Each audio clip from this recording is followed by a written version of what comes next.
Who would be a Wolves fan, eh? On goes Bull. People might yet win it here for Wolves. Blasting the shot. What a goal! Molineux in all its magnificence.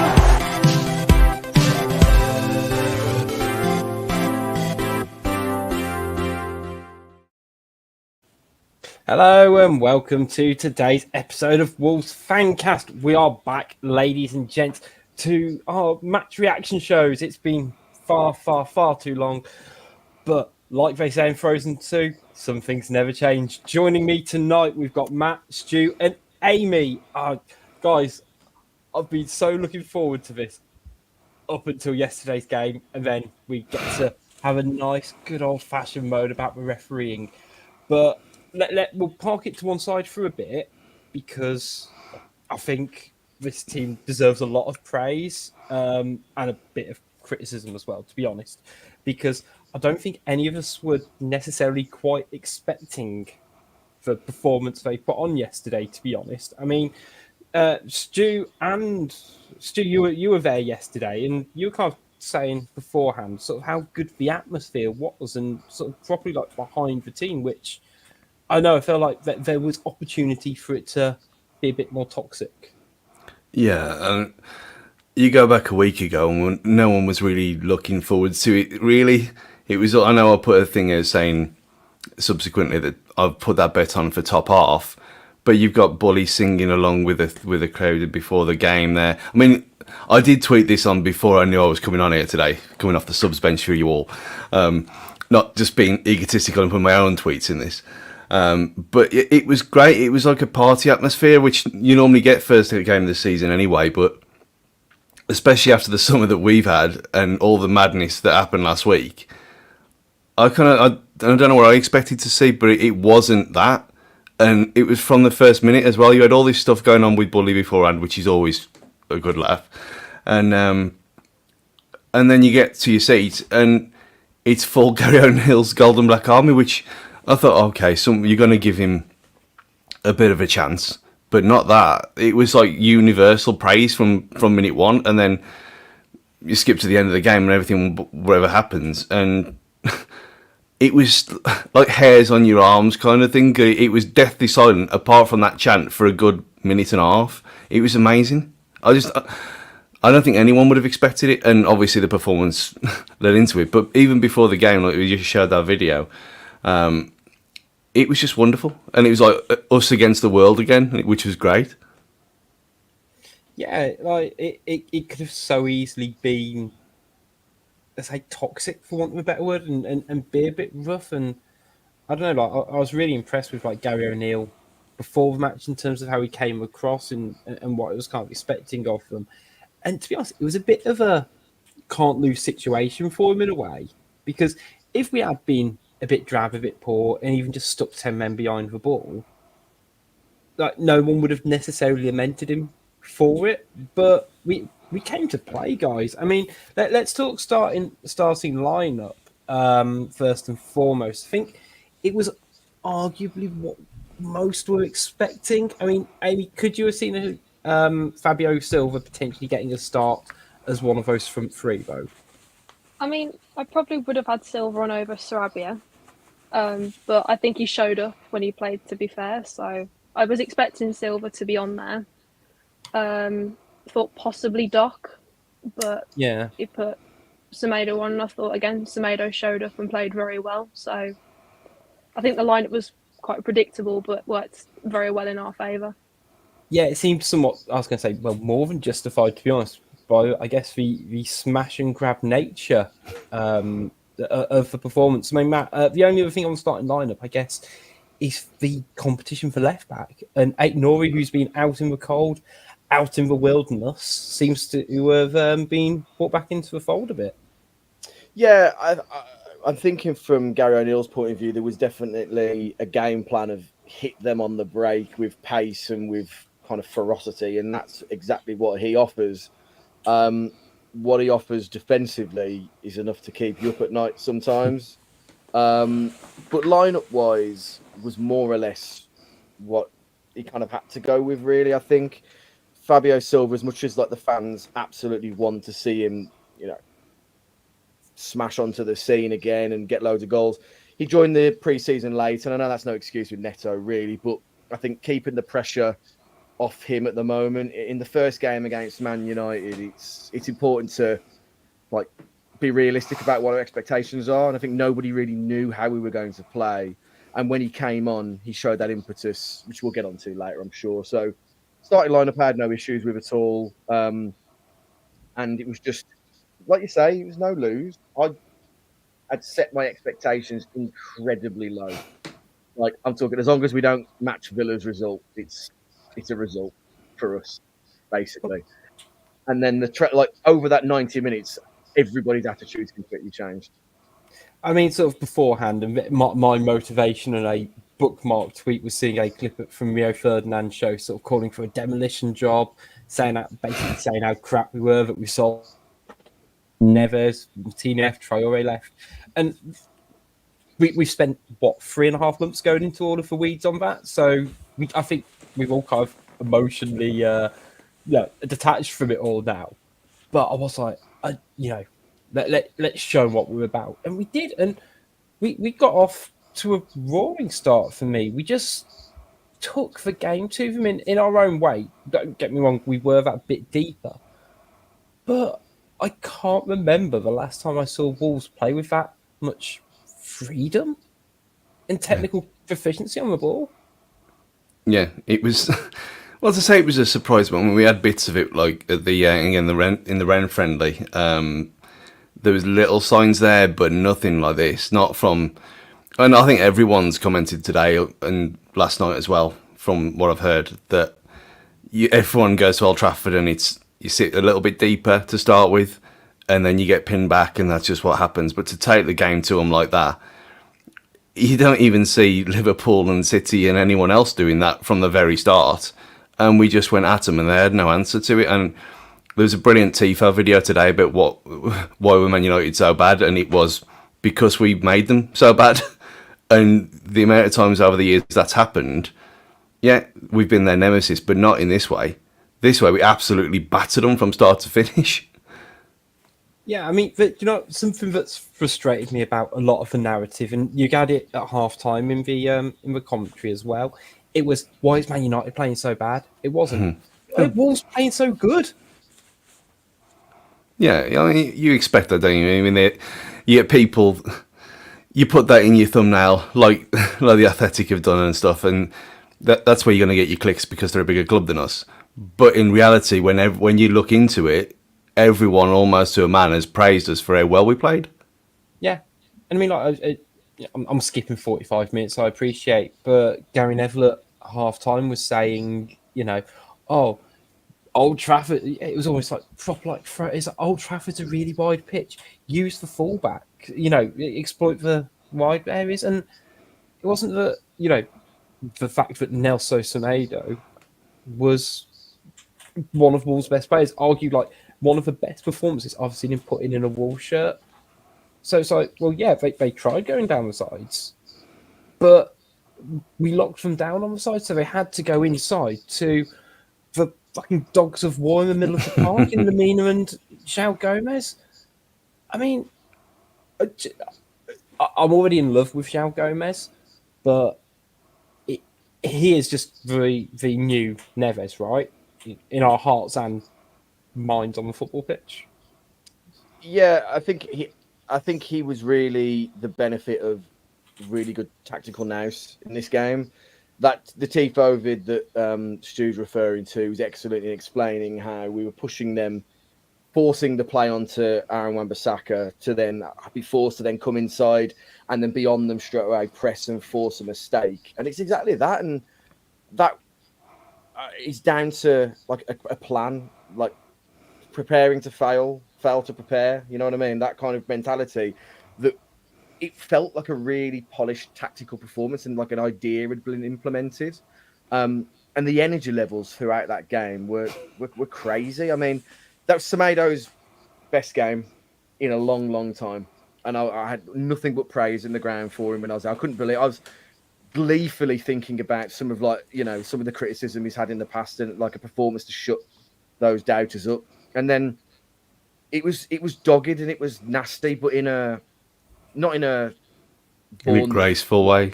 Yeah, in a, I don't know, like a bulldozer going into a bunch of ballerinas or something. It was just, it was brutal. It was the energy levels were really high, but they never gave up on that, and that was really important because when you give Man United that opportunity, so when they broke, as Man United did, they break, and you think, well, here we go. You can hear the cheer from the crowd, the groans from the away end. You thought, fuck, we're going to get counted here easily. It's going to be 1-0, 2-0, 3-0.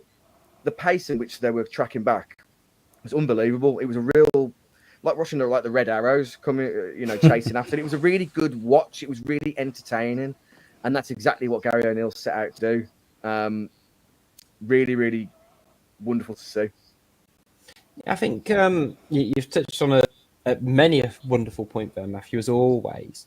But, you talked about us having a plan and and it all felt very tactical and methodical when, in terms of how we're chasing the ball back and getting it, but also how we broke as well. And the number of players that broke. I mean, Amy, I can't genuinely remember the last time that we had like 4 or 5 players just bursting into the box, particularly from midfield.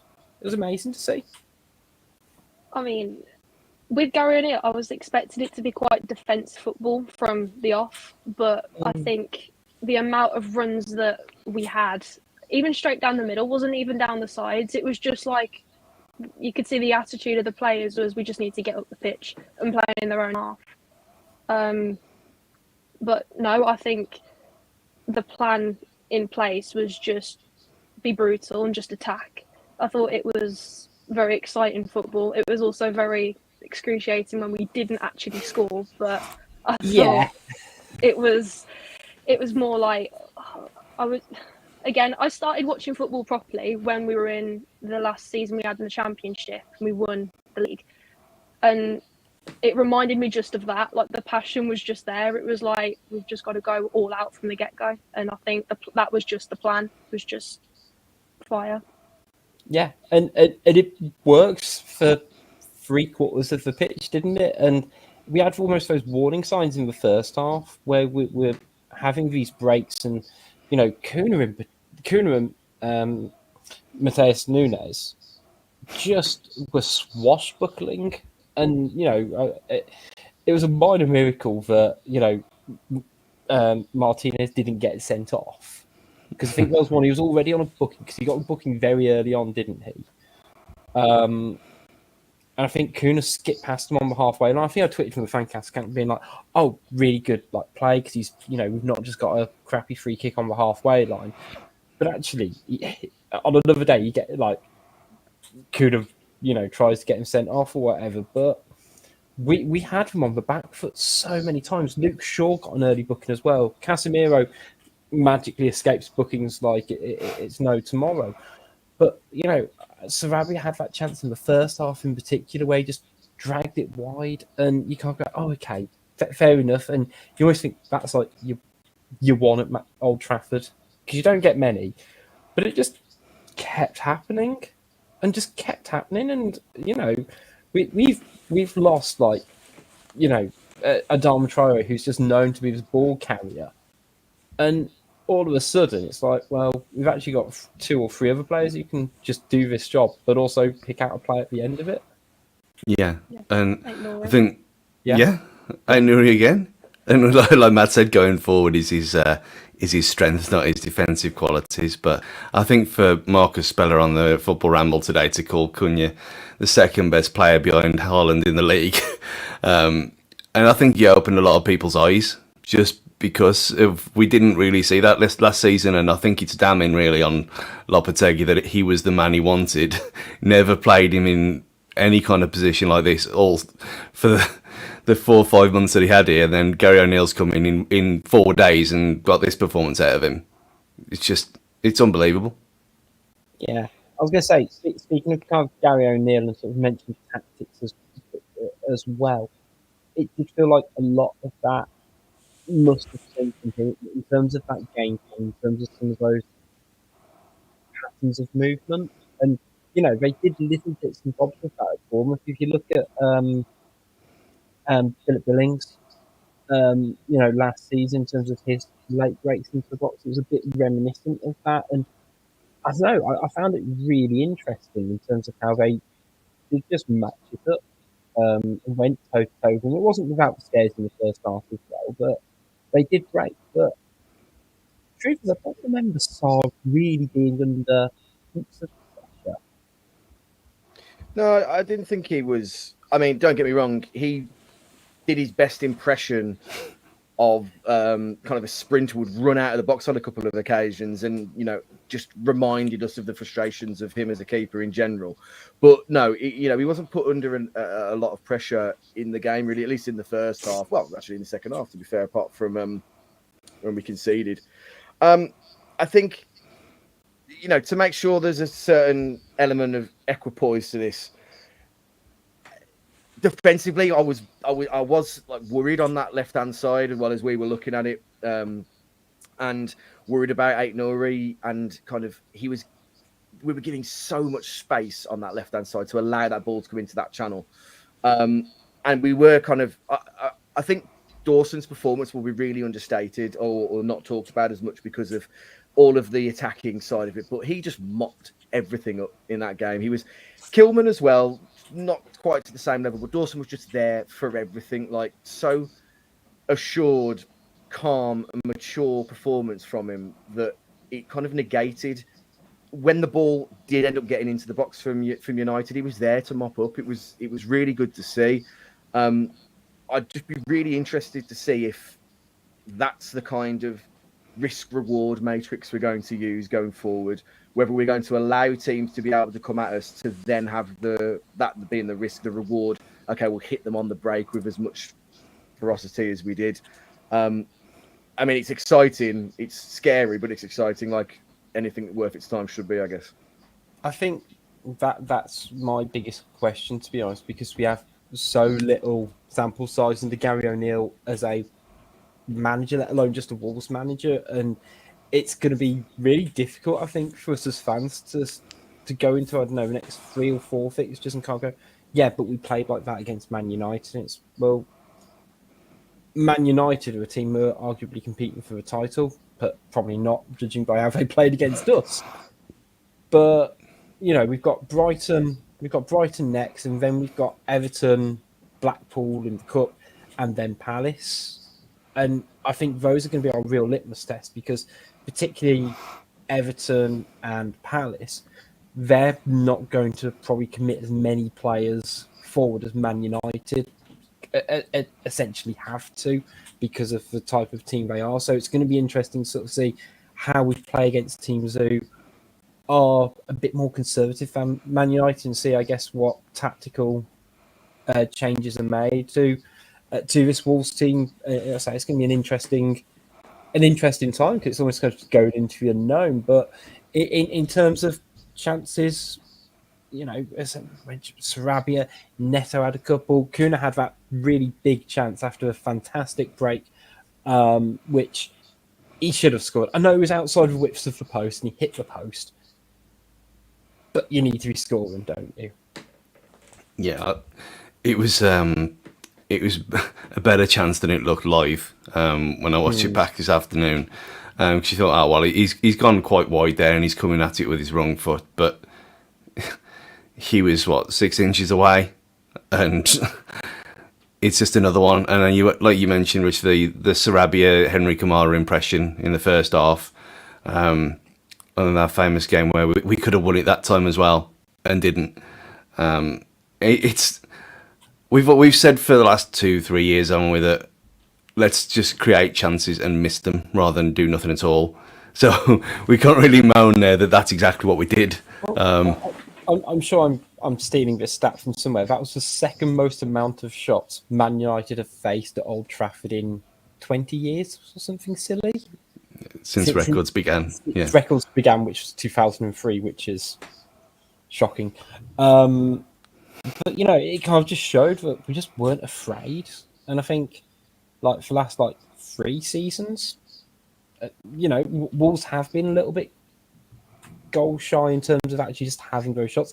Even under Nuno, we were quite an economically efficient team when it came to chance conversion as well. And yeah, some of those shots weren't great, but at least we're getting into those positions. You just got to hope that that confidence and that belief doesn't wear off, because if we don't start converting the chances, it's like it's a game of inches, isn't it? So Nunes might not try and burst that extra yard forward into the box and try and have that half chance, or the fullback, Ait Nori might not try and push into the box that little bit more, because actually, it's not really coming off. So hopefully they take the positives from that. However, the finishing was so poor at certain points. The most frustrating one for me was Neto's in the second half, where again, sweeping move across the pitch, up the pitch, across it as well, and it comes to in the middle of the box, and he sort of just clips it directly at the keeper, where for me, you needed there's this huge open space after he took the shot to kind of send the ball back where it came, and it's just like Neto of old. He's scoring that, isn't he? But I don't know what it is, what it was, but as soon as we can kind of get that composure, this team's got something. Yeah, it's one of those where I think it's. I'll be so pleased when the narrative of it's the same old Wolves problem, they can't score, it's blah blah blah, because it's that team was unrecognisable yesterday to what we've had over the last kind of 18 months to 2 years in terms of the amount of chances created. It's like watching a different team. And I'm sure everybody here will agree it was a lot more attractive on the eye as well. So I'll be really pleased when how many times I know as it felt like we say, well, one team's going to get a thumping soon, and it never really pays off. Like no one can't remember the last thumping we gave anybody, like Liverpool 3-0 or whatever it was. That wasn't really a thumping, I suppose. If you consistently create chances like that, statistically, it will pay off, and it just needs to keep up that kind of level of intensity, and that kind of those kind of positives will come. I'm absolutely convinced of it. Yeah, and I was going to say, Nate put a good comment there for the audio listeners that 2 of our 6 shots on target were from Fabio when he was on the pitch for mere minutes at the end, and he looked, out of anyone, sharper than most, which is understandable considering how well he played on loan last year. Yeah, I mean, when he came on, hungry. Like I can't remember who it was first. It was either Van or Shaw, but he probably pushed him off the ball, and I thought this boy ain't playing now. And that criticism he had a couple of years ago that he was weak, he was whatever. He's a different player to what he was a few years ago, wasn't he, Amy? Well, he's had a chance to grow. Where was he at PSV and I can't remember the other one. PSV and yes. So he's obviously had a bit of breathing space, but also grown more as a player, gone from being the golden boy to now coming back to the Premier League. He wants to probably be one of the best now. And you can see even that small bit of time he had on at the end of the pitch. Like you say, he was hungry for it. He wants it.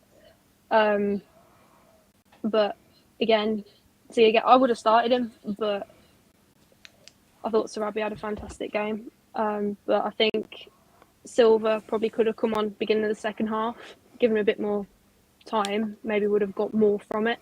But I mean, 2 of the shots on target being him in the small bit of time he was subbed on for.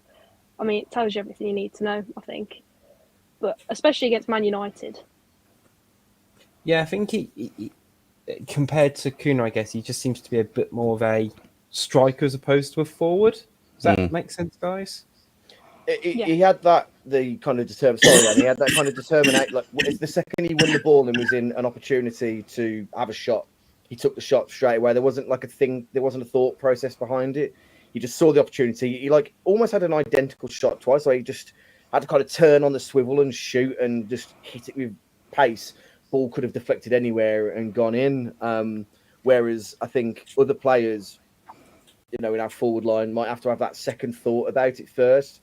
So the Cunha chance where he hits the side netting, he takes a couple of steps before he strikes the ball to kind of just get that perfect connection. And in doing so, the ball bobbles or it goes in a direction he doesn't want it to go to. And whereas I think Silva it feels like he has that sense of urgency when it comes to taking the shot because, half an inch or two either direction, it deflects differently. It goes into the back of the net. So it's good to see someone have that kind of venom in wanting to attack. I was going to say, with that sort of swivel shot, it did give me a bit big Raul Jimenez vibes of where he used to kind of just take that shot on almost like a sixpence and catch him unaware. That's just like that. That's almost like a sign that he has grown as a striker and he's not almost pushing the ball that extra yard away and he's comfortable working in sort of a tight space. And, there's a point where he sort of nicked the ball off the Man United defender in the middle of the penalty box as well, just because he had that extra bit of drive. Danny P in the YouTube comments, big thanks to everyone watching live as well on YouTube, as well as everyone who's listening back on podcast as well. Danny P says, I understand Fab wants to be in the team and scores goals, but I think easing him back in is wise. Big difference between replacing Luke de Jong for 20 minutes and leading the line at Old Trafford. I get it. And I particularly think, probably because of the style of play we were playing, it worked having him on the bench, because I think he'd probably not be able to drive and carry that ball 40 yards in the same way Cunha did quite a lot. And it's going to be a bit of a dilemma, I think, is how do you fit those two players into the same team without kind of compromising them? Because, I don't think you want Cunha playing out wide. You want him linking the play. But it's whether, then you kind of go, well, do they play Mateus Nunes? It's kind of all adding up, to be honest, and making it, I don't know, just a nice little problem to solve, to be honest, for me. I think it will be different. I was going to say different strokes for different folks, but that's a different thing altogether. It'll be different approaches for different games, and he's already said that himself. And I think if people go and look at Gully's excellent thread that he put out today, of how it was almost like a box midfield at times, with Sarabia not being in the front line and making up the midfield four on either side, and then Neto on the other, and it worked really well. And you ain't getting Fabio doing that. So when we are playing someone like Luton or Blackpool in the cup or something like that, I think it's more likely to go with a more traditional front two, which would work better. But for that kind of system yesterday, I don't think he could have done it, and it's not his natural game. And when we've actually got players, I know we haven't got many players, but when we've got players in like Sarabia, who I thought they played well as well, especially in the first half. Second half, he got a bit tired, which with his age, and he's not the most mobile anyway. I think it's understandable, to be fair, and he got took off anyway. So, but I think he did a job, and like Hwang did a job, and it was for the team rather than for himself, which we haven't had with certain players like Guedes and etc. in the last couple of years. So he's going to get his chance, but I think for the system, it worked better like that last night. Yeah, I agree. And I think, again, someone like Hwang comes on and, again, just seemed to be very keen to get shots off. He did his best impression to try and behead somebody in the away end with one of his shots that went awry. But that aside, I love what he brings in terms of that physicality, and we're going to need that through the season because of an accumulation of yellows, and kind of fatigue, tiredness, and injury. Like, you play that kind of 100-mile-an-hour football week in, week out, you're going to need a squad that can take that physicality, I guess. And I agree with Amy completely as well about Sarabia. It's 3-3 in that case. I think while he might not absolutely shine in terms of, bombing up and down, cutting in flicks and tricks, I think like there is an element of needs must about him. Sometimes you just need like a sometimes you just need the butter on a sandwich, like on a steak sandwich. Do you know what I mean? Like you just need. Sometimes you just need the cogs in that machine that makes things tick along. Doesn't always have to be super sexy football 24/7. You need, like your Dawson's, just the cogs in the machine that keep things ticking over. And it's good that we aren't. I mean, it's really easy to say this one game in, but it already feels like we aren't reliant on one individual to make the system work. People are interchangeable. When Traore gets his chances, fuck me, we know that he doesn't mind a challenge and getting about and being a menace and a nuisance. And when Hwang gets his chance and when Kalajdzic gets his chance, we know that people are interchangeable. So it's just a positive. It's all positives. Like. And to feel that 90 minutes after going to the ground and thinking, well, as long as we don't get beat 5-0, we're here just to have a bit of a laugh kind of thing. I could physically see people's body language change through the 90 minutes. So I've sat next to my mate, Tom, who's one of the most, he's huge for one. And so you see him for wherever you are. His whole demeanour changed from the start of the game to someone quite chilled out, relaxed to the end of the 90 minutes and 100 with stoppages, seething at the mouth with because this is what the game did to you, because you just believed that like something was going to happen. How long has it been since we felt like that? Too long. I love and hate it. It is quite literally why you fall in love with football. That sense of, what, I've gone from just that disillusionment. There we go, and just not caring. But literally 10 seconds in, you're like, no, I'm living and dying by this result now and by this team. And it's like, as the comment on YouTube just says, I'm happy with the loss and proud. Like, you go, you know what, it's okay because there's a tomorrow. Just to kind of sweep all this positivity up and just throw it behind us. It's easy to forget Wolves actually lost the game and we did concede. So just briefly, let's talk about Rafael Varane's goal. I mean, I got a bit of stick on the Fancast WhatsApp group for slightly criticising Sarr in this, just because I don't quite know what he was supposed to be doing in terms of his positioning. He got caught, didn't he? He seemed a bit more like his early self that we saw when he signed than what we had last season yesterday at times. And there's one where he got caught out and the ball got cleared off the line. Well, from what looked like from the line from where we were. And I don't think it's a bad shout to say he was out of position, because he did get dragged to the ball. But at the same time, it's just one of them. People had switched off for the 1 minute of the entire game when they did, and we got done by it. And that's what happens at these kind of places. I don't think you can blame him completely. It's a great header. It's a great cross. But he was out of position. There's no arguing about that, Rich.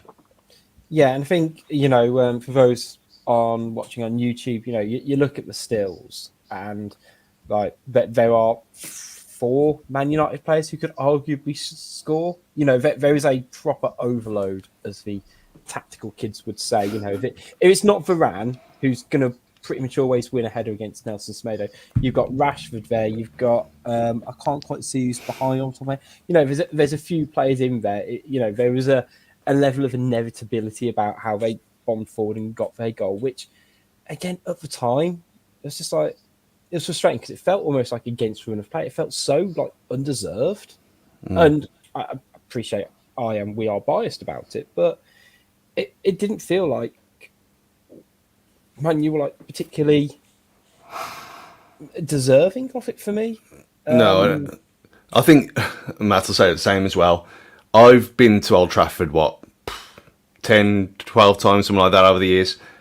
I've never heard a goal being celebrated as mentally as that yesterday, because it was completely against the run of play. They were battered from start to finish, and then they get something like that out of nowhere, and they knew full well what had happened, and they've got that little singing section that they've got now, and everyone just completely lost their minds. And it was properly loud, which you'd never really get at Old Trafford, even when they normally score. It's like, oh yes, well done, little clap. But they went mental, all of them. And that, yeah, but jumping in the crowd, no booking, obviously, because why would they? But you could see what it meant to them, and they knew they got away with it. It was about the only thing I was kind of impressed with from their support point of view.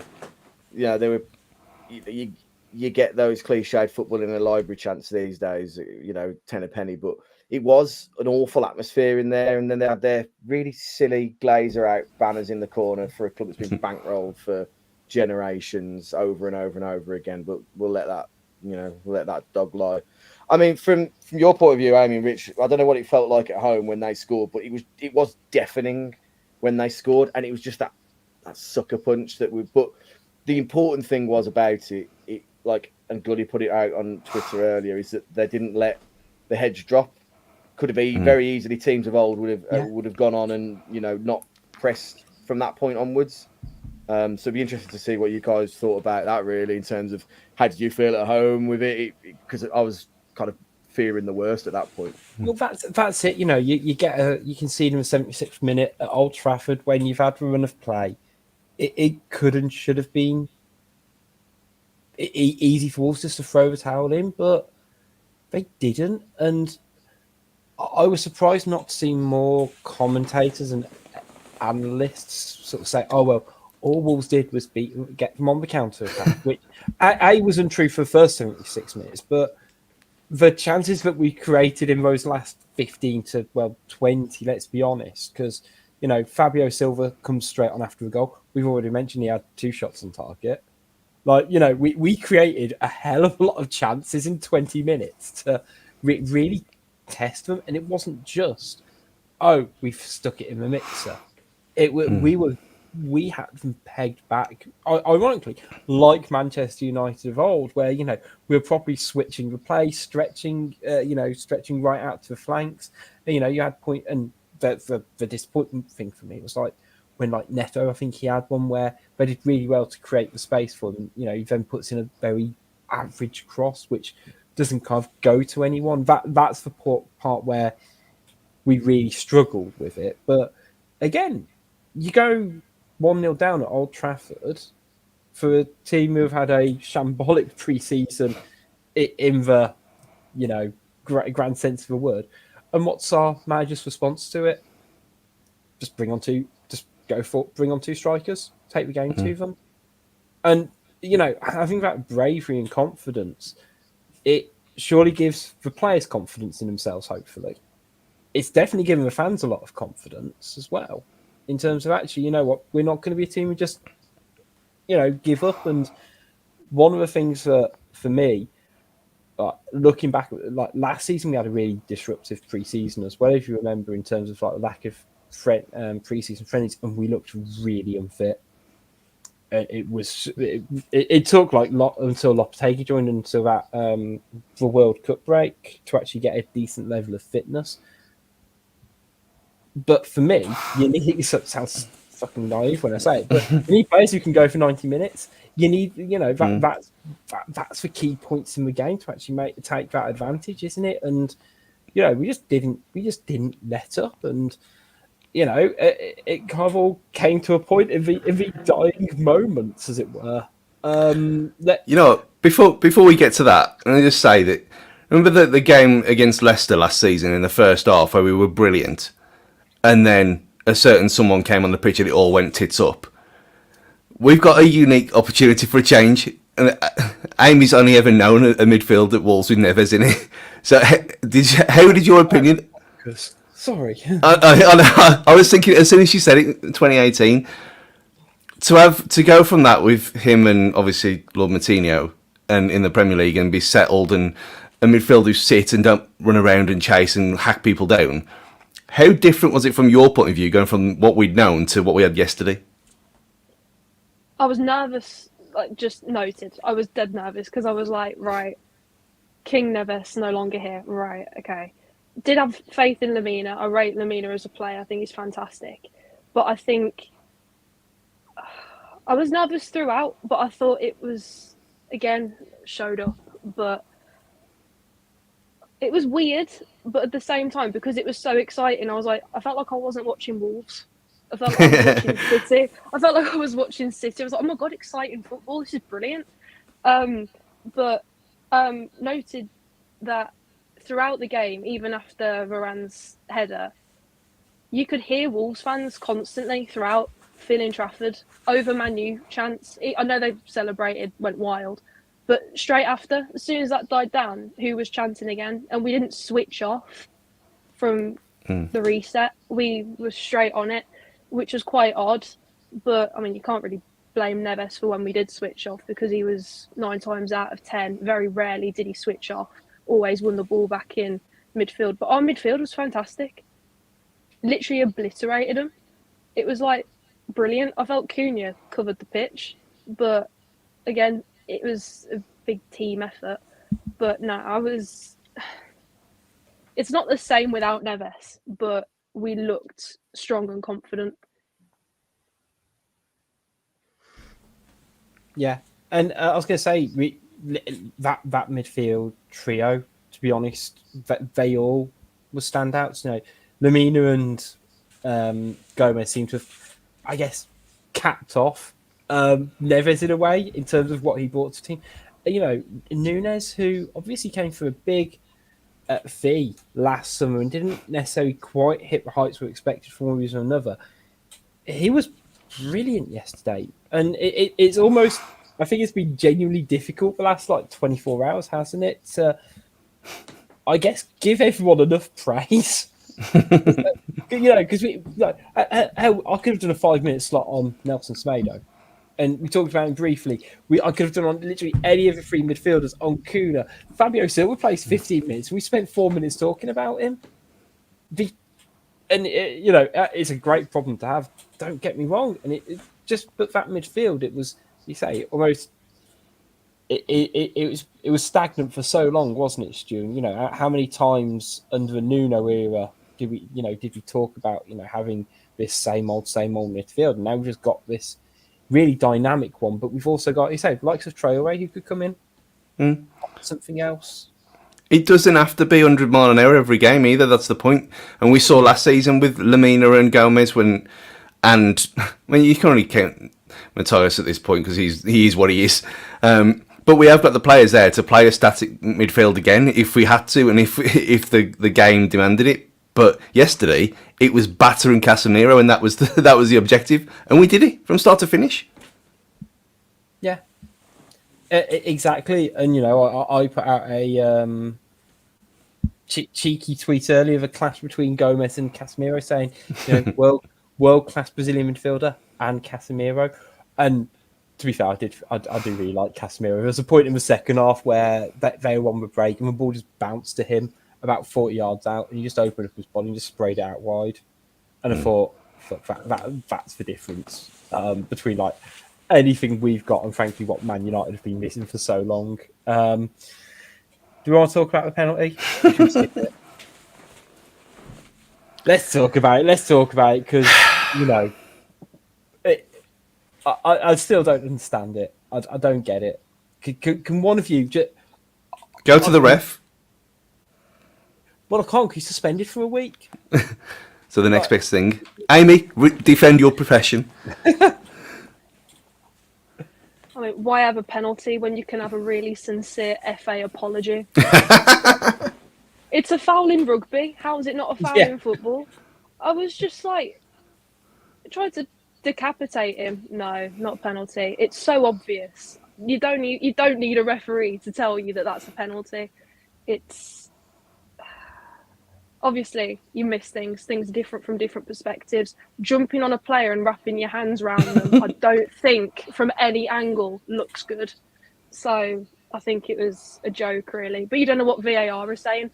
The ref on the pitch could have been like, actually, I think that's like, you just looked and thought maybe, and then VAR have gone nah, and he's just taken it and gone right, okay. But I mean, Gary O'Neill being booked, a lot of people think that his card should be overturned because it was a clear penalty. You can't behave like that, full stop. But you can see why he's lost his shit. I think everyone had lost their shit at that point. But again, it wasn't like we just stood around moaning and felt sorry for ourselves and absorbed pressure. We just carried on. So I mean, it's just the first one of the season, first game, first time we get an FA apology. I mean, like I do feel sorry for Gary Neal, and I think the club by the sounds it weren't particularly happy with Lopetegui and how he acted on the touchline, and I agree. To be honest, I think I expect people to somewhat behave a bit better than that, but it must be really frustrating to within the space of getting a booking to getting sanctioned for his reaction to then within what was it, an hour? I don't think it was even that. It's, literally by the time he walked off to kind of, knock on the rest dressing room door and go, yeah, about that thing you got really pissed off at, you were right to be pissed off about it. It just doesn't happen. And, for the big thing for me, I've been trying, I spent a worrying amount of time last night searching on like Sky Sports and to find like a Man United fan who could justify it in one way or another. The nearest ones I could find was he had ice for the ball. So when was that a thing? Yeah, that was. It doesn't matter if you've got ice for the ball. If you smash into a player who didn't even make contact with it, if he had ice for the ball, wouldn't he have got nearer towards Dawson? And Yeah. And to be honest, the thing that I think frustrated me about it the most is that it was a clear attempt for me for Nana to win a free kick. Because you look at how he attacks that ball. I mean, the photo I've got is him attacking Sasa. But that's not how you go up to win a ball. When you look, he does that starfish, doesn't he? Yeah, and he's going to block. Yeah, he's going to block a ball that isn't going to ever be blocked. It can only ever end badly for me, and I just can't get my head around it. That's how it's been interpreted by the referee, and I guess it goes back to the whole, it's not clear and obvious. But if that isn't clear and obvious, what fucking is? Yeah, and I think the ESPN one I was seeing with Craig Burley today, and Steve Nicol is perfect, and Steve Nichol's even in there saying, I never really call for this kind of thing, but if you can't see that is a foul, then this can't be your profession anymore. Yeah. Because if you look, even if you try and play devil's advocate a little, because at the time I didn't think it was a foul. From where we were behind the goal, behind that goal, and it just looked like, oh well, they've gone up together. It's one of them. Keeper's got to get the free kick. It is what it is. It was only when I got back on the couch after and I saw the video, and I started laughing. It was that bad. I couldn't believe it. And if you look at it from the other way around, if say Dawson had got to the ball and headed it in and clattered the keeper in that way, it would be a foul. It would have been ruled out. So you can't then have it the other way around where it doesn't matter where the ball's gone. The ball is active on the plate. You can't go around like trying to kill people. Right. It's just laughable. Yeah, and like for me, like a ref's main job on the pitch is to protect the player's safety. Yeah, that is the main thing they need to do within kind of, the laws of the game. That's kind of what it comes down to, is making sure they are protected. And you're telling me how the keepers gone for that and gone, you know what, that is a safe way to go and claim the ball. And I appreciate there are different, almost unwritten rules for goalkeepers, and I'll talk about a Jose Sarr incident in a minute. But that is just, I say, it's just dangerous how he attempts to get that ball, and it's going to be interesting because I think was there an incident in the Everton game as well? Which was bizarre as well for me in terms of from what I only saw it briefly. Andy Townsend was on about that on TalkSport this morning. That you look at him as a protected species and as a paid member of the goalkeepers union, it's a joke, because that one in the Everton game, he clearly dropped the ball on his head. He lost control of the ball, but again, he'd gone up in a weird way. He'd messed it up, and the keeper gets benefit of the doubt. And again, yeah, you don't want keepers being thrown, like bashed into the net like in the 70s and 80s again, obviously. but there's got to be some leeway, and that's the whole point of VAR. This is the argument. I don't blame the ref for this one at all. There's other issues with the yellow card consistency and all that nonsense of time wasting and whatever. But it's 100% on the VAR, who has yet again proved that he can't do that job. And he's done it before. He was the worst ever performance of any official I've seen in the last 10 years at that Spurs-Brighton game last season. It was awful performance. And he got, reprimanded for a week, and he was down and he did something else. And then it's over and over and over again with that guy, with Salisbury. He's just not fit for purpose. And you look at the thing for the audio listeners. We got the picture of Howard Webb, Martin Atkinson, and John Moss in the hospitality. They've got to eat. You can't starve the people. They've got to go and have their food after the game, for God's sake. But it's not a good look when they're all sitting there with their lanyards on, is it? After something like that's happened, if the guy is clearly not fit for purpose, he has to be struck off. He can't just have a week off, a holiday like he's got next weekend. He's on salary. He'll get paid anyway. He won't get his appearance fee, but he'll still get paid. And what happens then? We know what's going to happen. It won't be a Big Six club that suffers at his hands yet again. It'll be one of us minnows, and then the circle continues, and over again. The guy is a joke. He's been a joke all season last year. Just get rid of him. And like Danny's saying, can we starve them? We could try. It'd be a start. But give them some of the vegetarian options on display at Molineux. They won't be eating anytime soon. Let me tell you that. I've got a question for the group. It's something that I heard earlier, which really made me think. So you mentioned refereeing inconsistencies, and there is absolutely, Ait Nouri's yellow after about 5 seconds compared to, there were loads of other players that did it.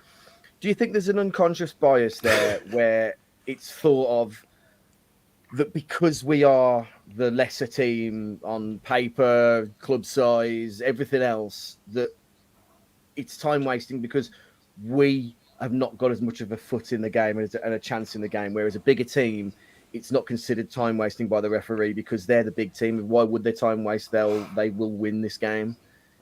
Does it go that deep, or is it is it as simple as corruption and tin hat foil wearing? I don't know. I'm going to step in before Stu starts talking, just to cover ourselves from a libel perspective.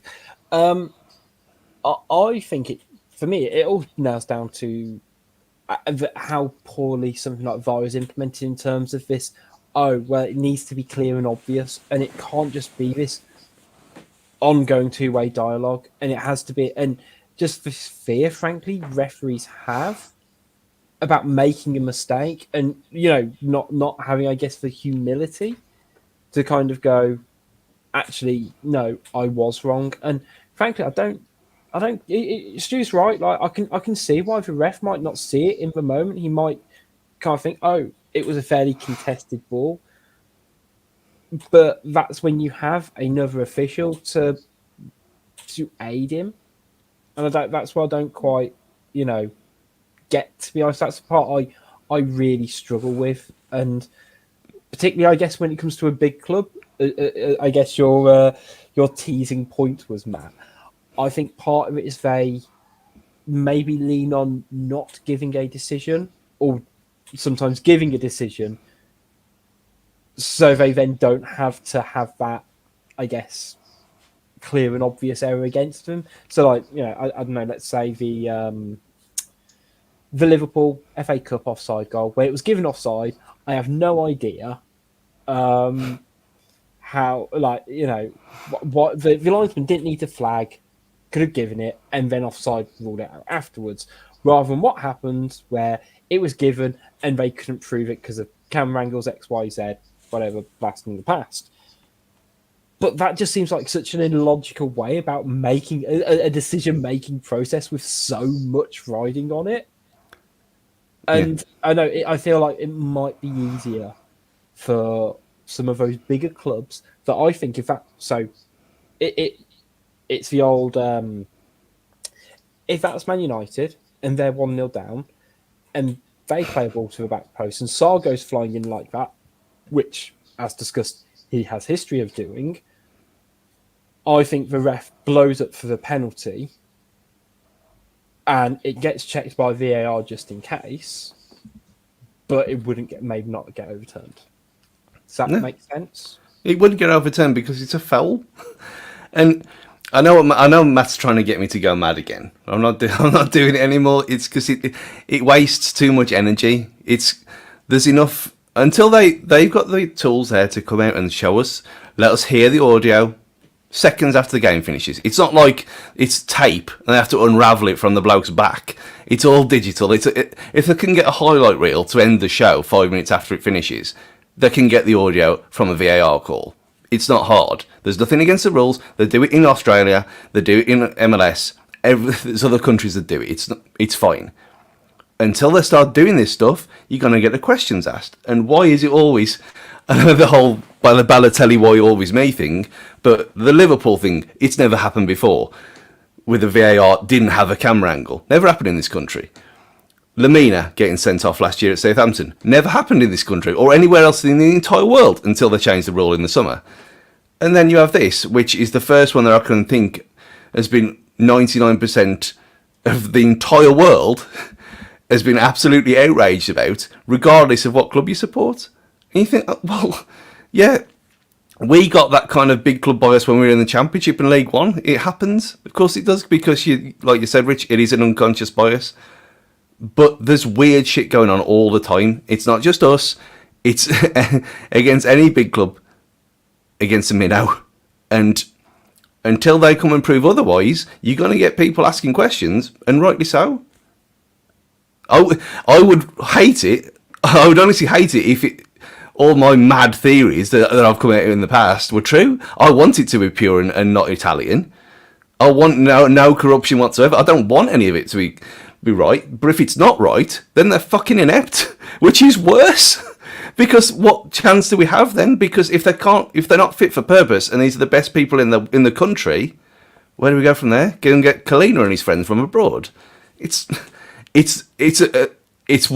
two bads. It's like, which is the worst of two evils here? They're either bent or they're shit.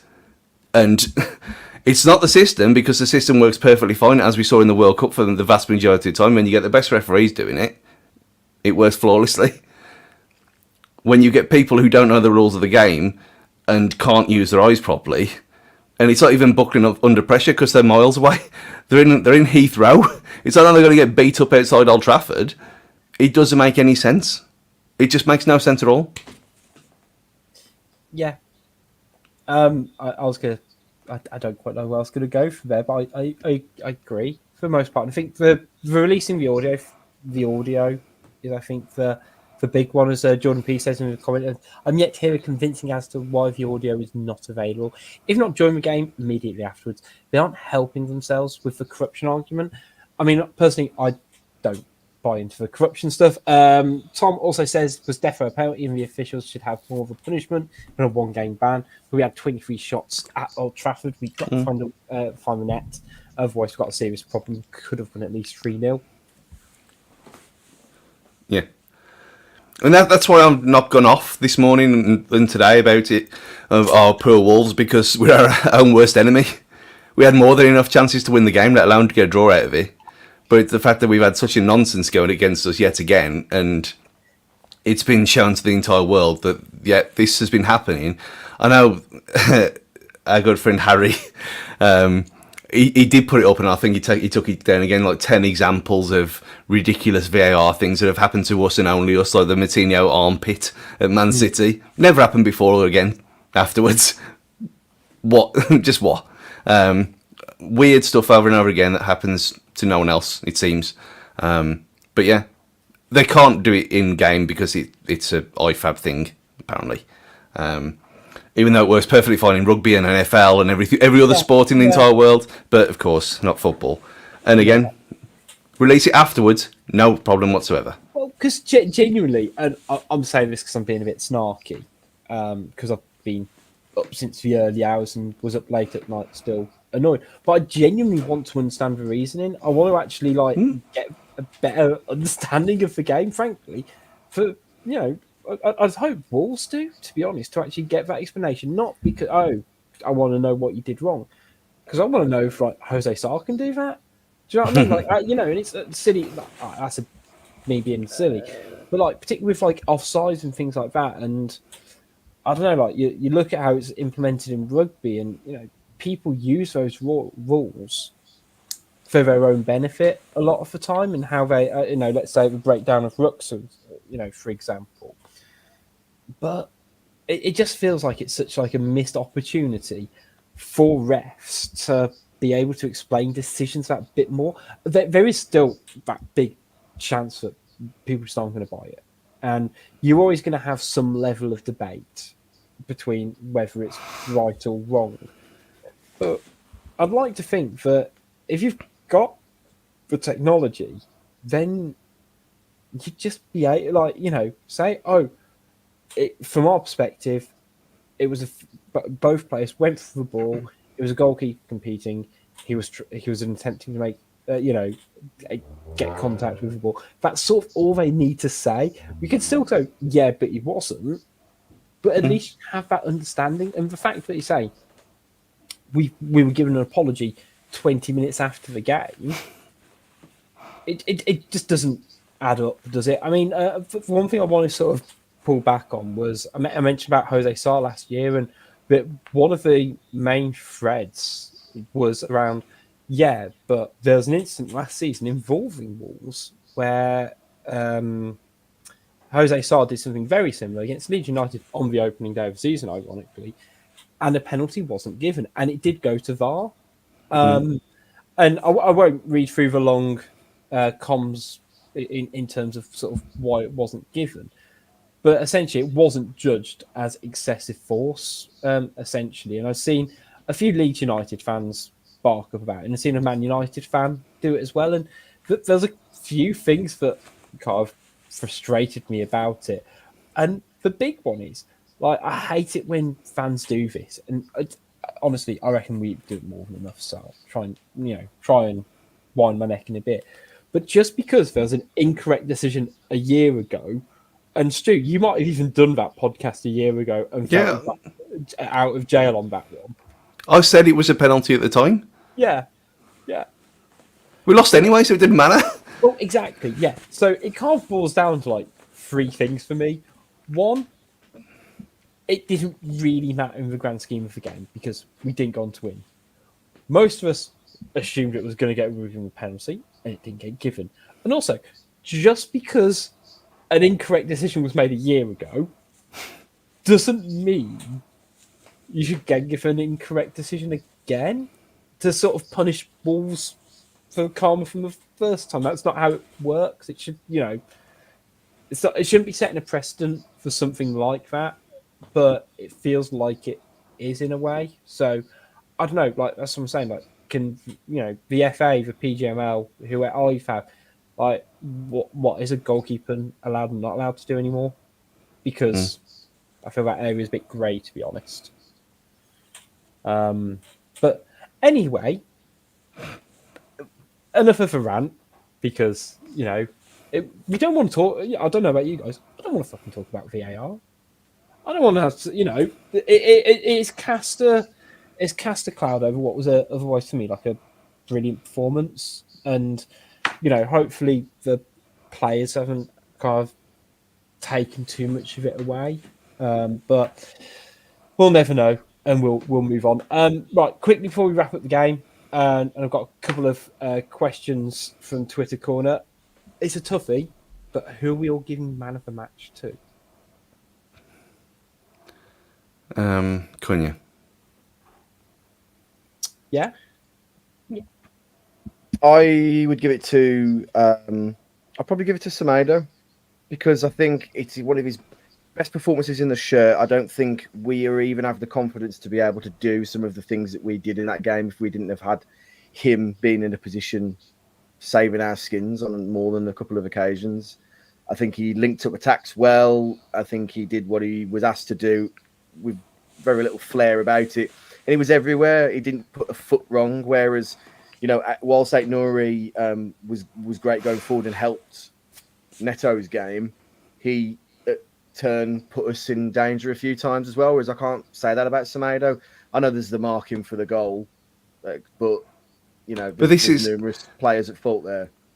This is what I was just about to say, that the amount of times that he gets beat in them kind of situations, yet it's not his job. He's covering for other people every single time.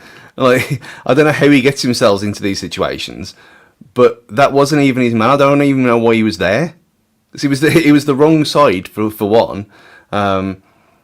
But without him, we'd have been screwed anyway. Over his last 2 or 3 years here, he's had the same thing where he's took it upon himself to do the job of two people, when if he'd have just concentrated on his own game, he'd have been a lot better player for us. And I think there he got himself in a situation where he was in the wrong place at the wrong time, and he got done again. Yeah. Yeah. Amy, how about you? I mean, Cunha. Yeah. That's pretty easy, to be honest. I mean, again, Semedo played fantastic. 8 Nori, brilliant. But I think Cunha covered the pitch. I didn't see Garnacho for most of the game, even though, yeah, he did have a few touches, got involved a bit. I just think Cunha played most people off the ball. I mean, the runs alone, the chances he created, it looks so promising.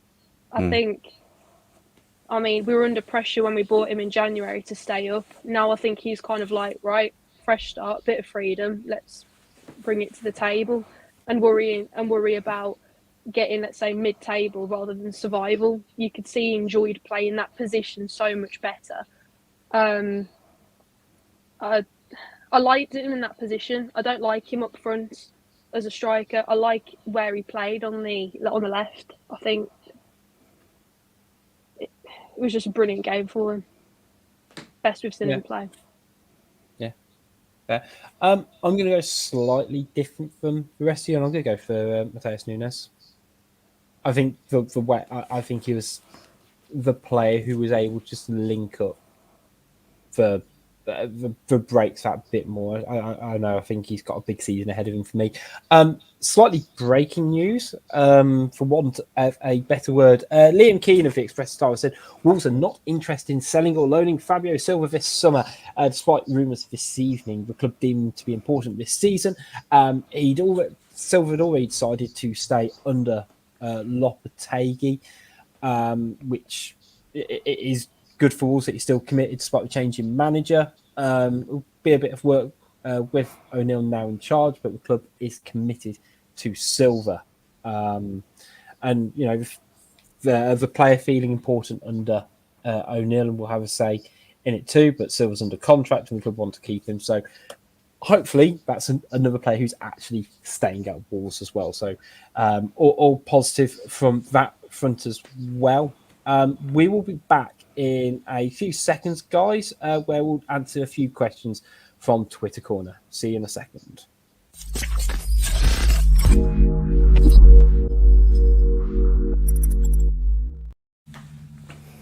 Hello, everybody. We missed you all. Right, before we wrap up today's show, just a couple of questions from Twitter Corner. First up, I guess linking in from what we talked about Fabio Silva, from Brendan McMahon, should we break FFP and just apologise after it to make it all okay? Well, you've ranted about FFP enough. Yeah. Well, I'm not saying anything. Another word about it. It's, you look at, I mean, Chelsea going after yet more people today. I mean, I don't like Elise anyway, so he's perfect for that club. But yeah, how they've even got a release clause in his contract is beyond me. But again, they don't need him. Why is he going there? Just because they can. And they don't care, do they? So why should we? Is it just because other teams want him? Probably. I genuinely like to say they don't need him in the grand scheme of things, or they're basically cooking the books with amortization, aren't they? In terms of, we'll spread the 35 million, is it? Something like that. We'll spread that over 5 years to be the 7 a year, but we're going to sell him in 18 months' time because he hasn't played. But we'll sell him for 25 million. And for books, we'll say that we're 18 million profit for him this season. That's the only thing I can think that they are doing and sort of just pushing the money along to a later date, a bit like what they kind of do in the NFL. Yeah, Simon Jordan was perfect on this yesterday. Yeah. If there's a clip of that show, he broke it down brilliantly for how they're doing it. And again, it's not even a loophole. It's in the rules. You can do that perfectly fine, which we have done by the sounds of it, because amortization is in the Wolves accounts. And then you look at the amount, and it looks like we've been doing that for contracts for years anyway. But the markup on player sales, because we haven't sold anyone for a long time, it didn't really work. So, but you don't need to go into that again. No, neither here nor there. I think we talked Neto briefly, so I think this is a good one. Did the absolute wipeout from Martinez on Neto mentally actually do him a world of good? Felt like he'd been holding back after blowing his knee. Can take a whack. Is his belief up? I mean, we talked about Neto a bit. He does seem to be a little bit, a bit more. I'm trying to think of the right word for it. A bit more tenacious, a bit more, I guess, confident in his own self and body, I guess. Yeah, I mean,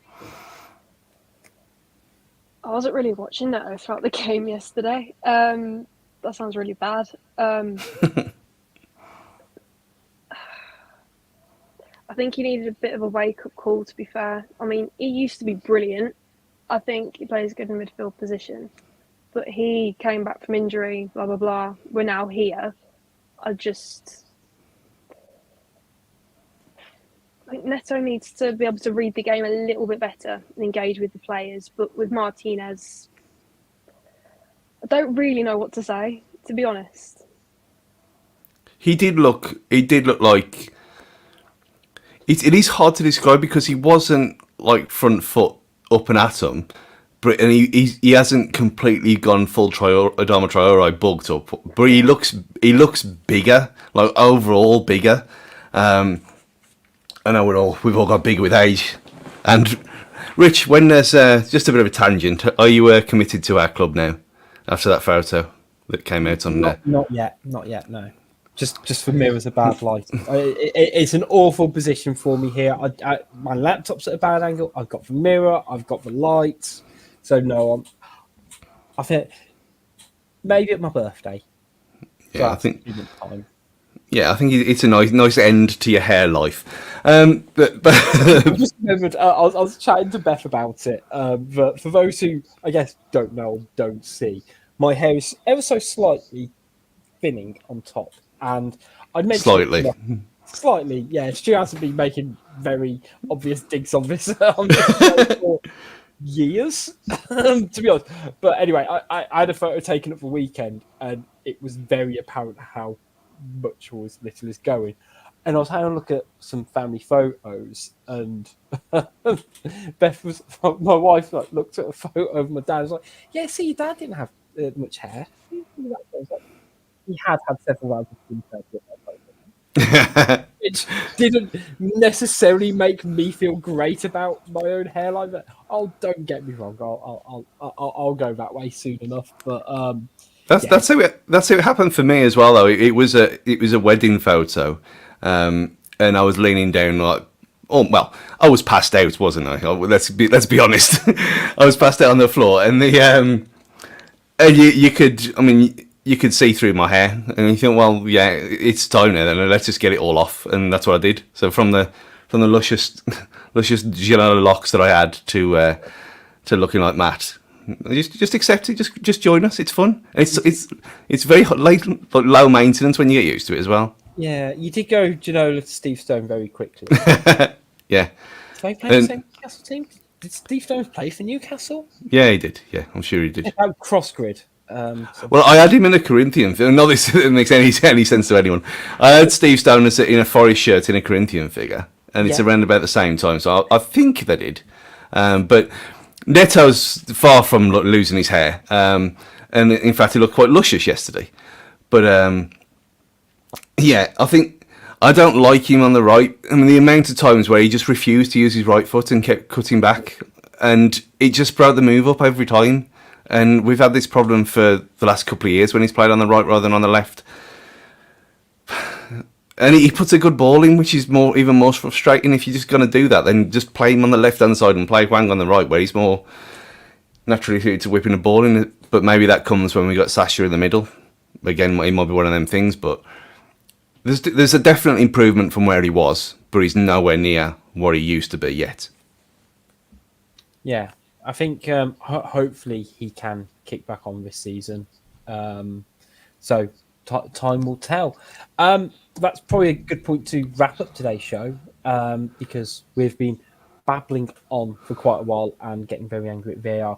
But there are a hell of a lot of positives for me as a Wolves fan. I think we can all kind of look forward to the Brighton game for once, even if our record there is less than great, shall we say. We will be back to preview the Brighton game probably Thursday at this point. But you can keep up to date with all things Wolves Fancast, which is at Wolves Fancast on. And the list is going on and on, guys. So we've got Twitter, or X now. We've got Facebook. We've got Instagram. We've got TikTok. We've got the website. We've got YouTube as well. So if you are watching right now on YouTube, make sure you've hit the like button and the subscribe button. And if you listen to us on podcast, on your commute, pull over safely. Keep out of the ignition because, make sure you're safe. Go on to YouTube, Wolves Fancast, and subscribe on there as well, please. And thank you. We are also part of the Audi network as well. So it's great to be partnered with them for the upcoming season as well. But until next time, it's goodbye from Amy. And it's been so great to have you with us today. I was dead nervous to come on. I tried to play it cool. And then we started talking about receding and thinning hair. And I was like, I can relate so much. No. No, thanks for having me. Our pleasure. It's goodbye from Matt. Take it easy, everybody. Look after yourselves. Have a good week. And it's goodbye from Stu. Ted Lasso said it best. Believe. See you next time, guys.